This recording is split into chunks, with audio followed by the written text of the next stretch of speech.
Bienvenidos y bienvenidas nuevamente a una historia del podcast Historias Hasídicas.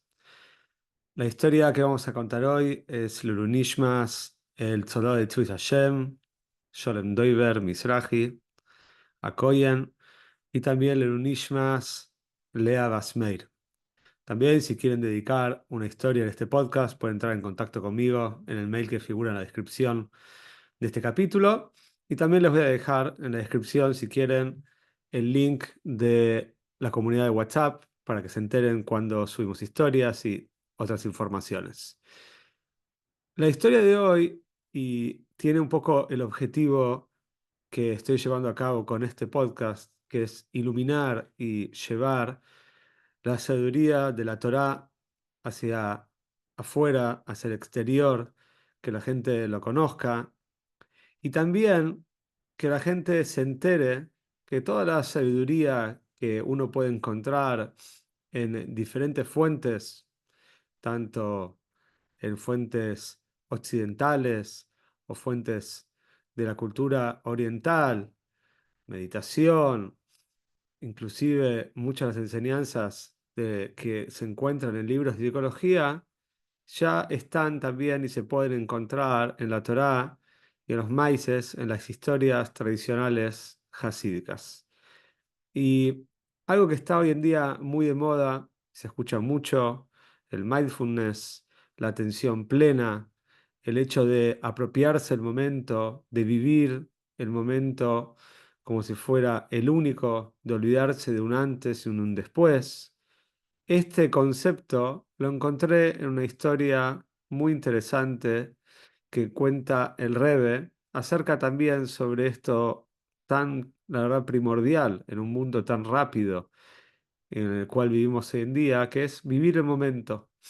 Y de hecho, en Lubavitch, en el pueblo donde se fundó el movimiento de Chabad, una virtud cuando uno quería hablar bien de alguien y un concepto que la gente anhelaba era justamente el concepto de un primi. Un primi es una persona interna que internaliza el momento, que lo vive como si fuera el único.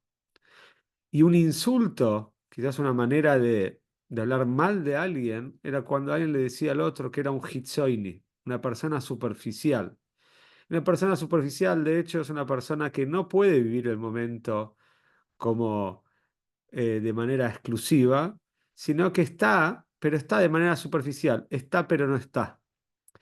Entonces cuenta una historia que el Rebbe, nuestro Rebbe, Rebbe querido, el séptimo Rebbe de Chabad, en los años 70, en un Fabrengen, una reunión hasídica, lo vinieron a visitar un grupo de científicos israelíes que habían venido para New York, para algún tipo de simposio, habían venido para un tema académico, y de paso fueron a un Fabrengen de Rebbe, que era generalmente, muchos de los Fabrengens eran los Shabbatot. Ahora, este grupo de científicos tenía que tomar el vuelo, Motzei Shabbat, sábado a la noche, tenían que tomar el vuelo para retornar a Israel. Y los Fabrengens del Rebbe, algunos eran más largos, otros eran más cortos, pero este Fabrengen se estaba alargando y la gente estaba un poco impaciente, querían que el Rebbe termine o querían irse antes de tiempo para poder ir a tomar el avión. El rey de manera muy perspicaz se dio cuenta de que las personas estaban un poco, vamos a decir, impacientes, un poco ansiosas, y decidió contar en el Fabrengen una historia que era especialmente apuntada, dirigida hacia ellos.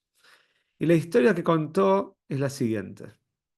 Él contó que en la época de la Rusia comunista, le tocó algunas veces acompañar a su suegro, al rebe anterior, al rebe Rayatz, el sexto rebe de Chabad. Lo acompañó varias veces en viajes de un lado hacia otro de Rusia. Y como sabemos, y ya contamos en infinidad de historias en este podcast, el rebe anterior de Chabad, Rebbe Yosef Yitzchok Schneerson, fue perseguido por Stalin de una manera atroz. De hecho, fue sentenciado a muerte, después se le conmutó la pena a 10 años en el exilio, después a 3 años en el exilio, después salió Baruch Hashem muy poquito tiempo después de entrar al exilio, pero tuvo que exiliarse de Rusia, escaparse, irse primero a Letonia, después a Polonia y finalmente a Estados Unidos. Y el Rebbe cuenta a todo este público en el Fabrengen, y especialmente a estos científicos que estaban un poco nerviosos, que una vez le tocó estar con el Rebbe anterior en una parada en uno de estos viajes que el Rebbe anterior hacía, y estaban prontos para salir a la estación de tren para viajar a otra ciudad. Y este viaje era un viaje importante y era un viaje también que cargaba cierta tensión porque el rey anterior se estaba escapando de esta ciudad para que no le sigan los rastros y llegar a la próxima ciudad. Entonces había un poco de tensión en el aire, los hasidim estaban nerviosos. No sé exactamente si esta historia ocurrió antes de que el rey anterior haya sido encarcelado o después, inclusive de que el rey anterior fue encarcelado varias veces. Pero cuando uno dice fue encarcelado, se refiere principalmente a la encarcelación de 1927, que fue la prisión más dura y donde hubo esta sentencia a muerte. Entonces el Rebbe tenía que avisarle al Rebbe anterior, a su suegro, que estaba por salir a la estación de tren. Pero por el otro lado le dijeron que su suegro estaba estudiando un Maimer, un discurso hasídico de manera muy profunda y que nadie quería interrumpirlo.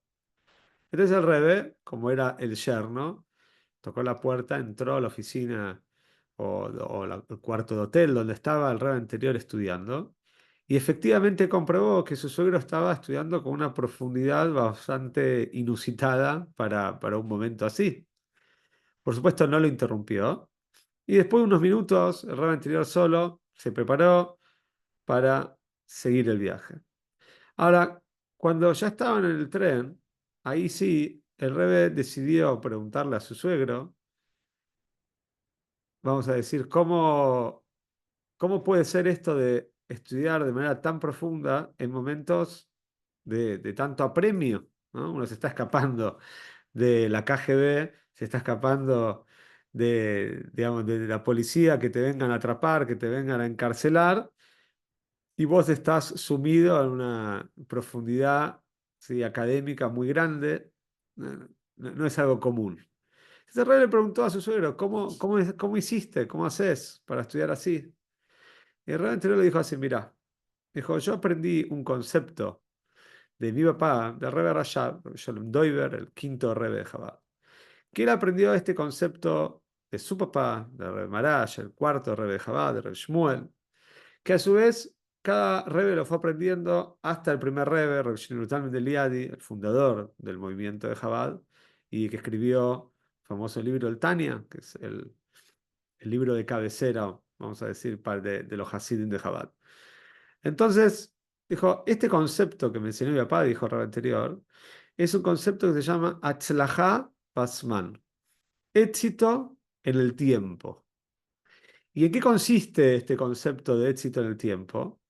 Es el concepto de concientizarnos, de prestar atención y de entender y de internalizar que al fin y al cabo el pasado ya fue creado, ya pasó, uno no puede volver al pasado. El presente es lo que Hashem está creando en este momento.